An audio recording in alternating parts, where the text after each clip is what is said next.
I'm fucking deep in Tennessee with my brothers from the three. We quick to click and break the peace. No respect for what they...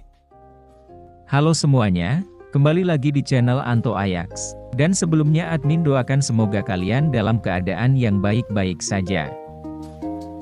Untuk kali ini admin akan membawakan lanjutan alur cerita Akatsuki no Yona Season 2. Di mana ini merupakan video pembahasan part ketiga, yang kalau di manganya ada pada chapter 56. Di awal cerita, diperlihatkan Taijun yang terbangun di penginapannya. Dia duduk melamun dan terus memikirkan Yona. Dan berpikir untuk menemuinya. Di saat makan, Taijun keingat akan kondisi desa Katan yang kekurangan makanan. Karena itu, dia tiba-tiba mengemas beberapa makanan dan membawanya ke desa Katan.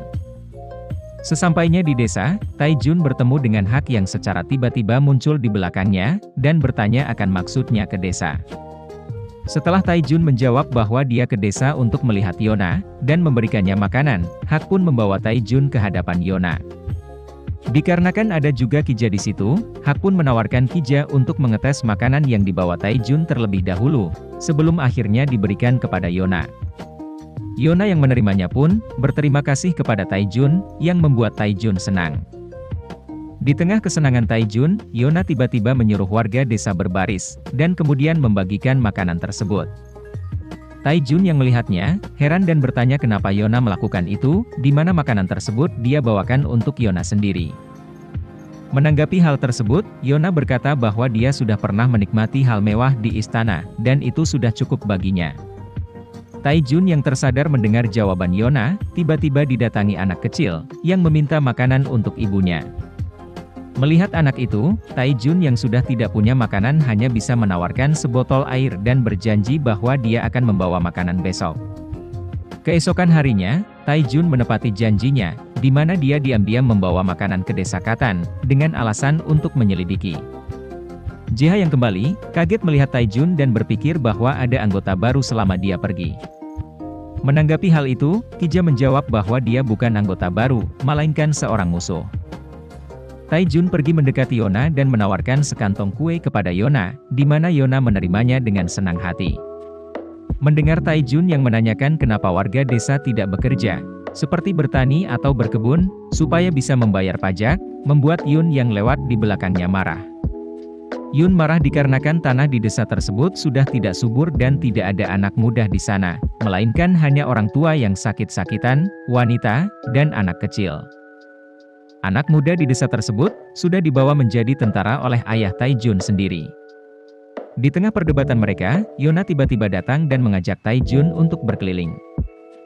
Yona dan Taijun pun pergi dan berkunjung ke rumah seorang nenek yang bernama Nenek Mirai. Di rumah Nenek Mirai, Yona pergi memperbaiki pintu rumah sedangkan Taijun disuruh oleh Nenek Mirai untuk memijatnya, tetapi Nenek Mirai tidak puas dengan pijatan Taijun dan malah memukulnya.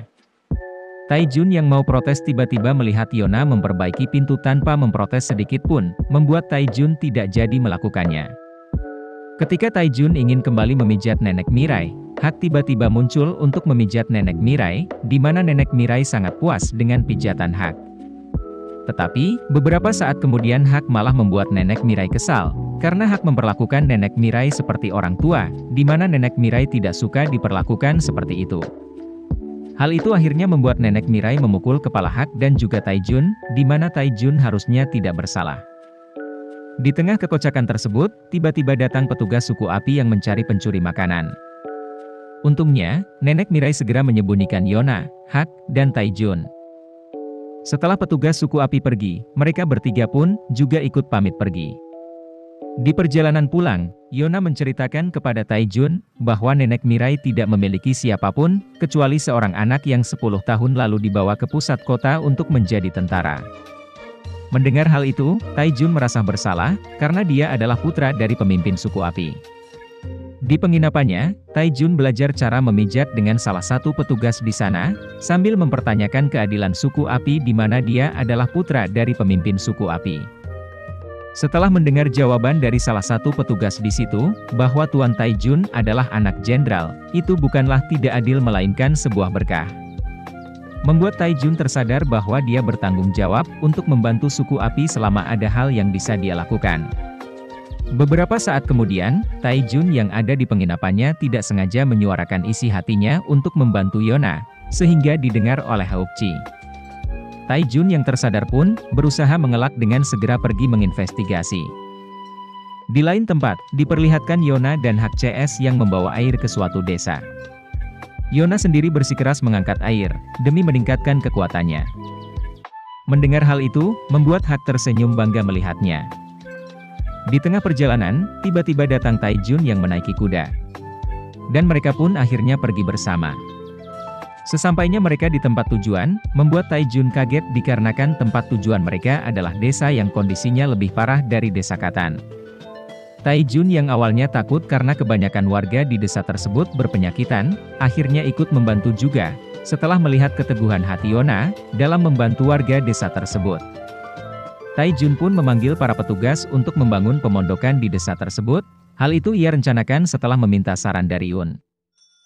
Setelah pemondokannya selesai, tiba-tiba salah satu petugas yang bernama Kilsung jatuh sakit. Melihat usaha Taijun yang merawat sendiri Kilsung, membuat keraguan dan ketakutan para petugas lain perlahan menghilang. Mereka pun mulai ikut membantu warga desa tersebut. Di tengah usahanya, Taijun mulai merasa lelah, dia berpikir bahwa dia mungkin ikut tertular. Dia mulai merasa takut dan berpikir untuk melarikan diri. Tapi tiba-tiba Yona dan Yun datang untuk memeriksa Taijun, dan berkata bahwa Taijun cuma kelelahan. Melihat usaha Taijun, Yona memujinya dan berkata bahwa dia senang bertemu Taijun yang sekarang.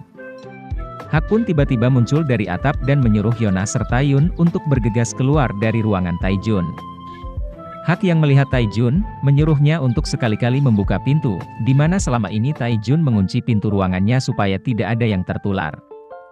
Ketika Taijun membuka pintunya, ternyata banyak petugas yang berada di balik pintu tersebut, dikarenakan mereka khawatir akan kesehatan tuannya, yaitu Taijun.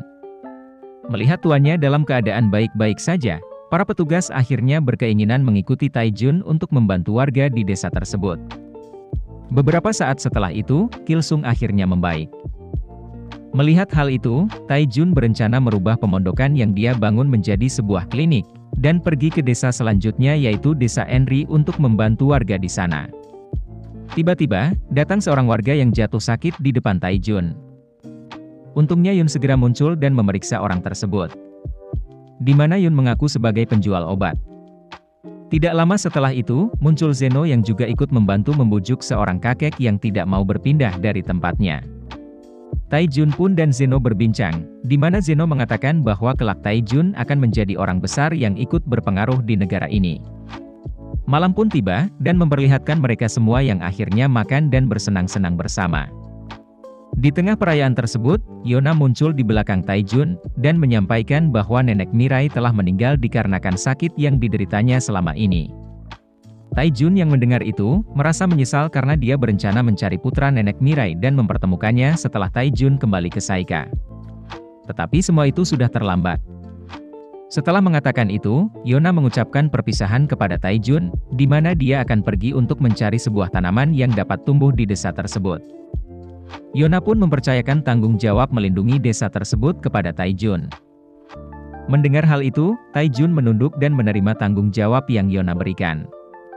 Sepeninggal Yona, Taijun melihat dan tersenyum ke arah langit, di mana dia berjanji akan membuat desa tersebut menjadi desa yang indah. Dan part ketiga dari season kedua pun selesai.